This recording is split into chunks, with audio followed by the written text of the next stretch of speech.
সবাইকে জানাই শুভ ষষ্ঠী। সবার পুজো কেমন কাটলো সেটা আমাকে জানিও।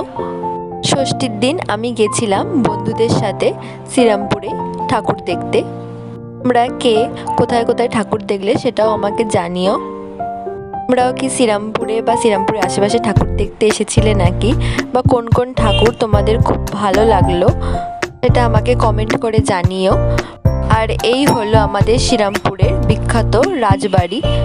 রাজবাড়ির সন্ধেবেলা খুব সুন্দরভাবে আলো দিয়ে সাজায়, দেখতে অপরূপ লাগে। তোমরা যদি আসো তাহলে তোমাদেরও খুব ভালো লাগবে। তারপর বন্ধুদের মধ্যে অনেক রকম পোজে ফটো স্টেশন চলছিল।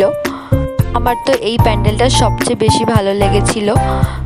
তোমরা দুর্গাপুজোর ছুটিতে বাইরে ঘুরতে যেতে বেশি ফেভার করো নাকি প্যান্ডেল হপিং, নাইট আউট, পরিবার বন্ধুদের সাথে সময় কাটানো, খাওয়া দাওয়া, সেলফি তোলা এগুলো বেশি এনজয় করো?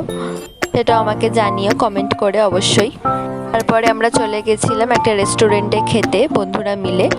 কাবাব, নান, চিকেন বাটার মশলা অর্ডার করা হয়েছিল। আর দেখা হবে নেক্সট কোনো ভিডিও। এখনের মতো সবাইকে বাই।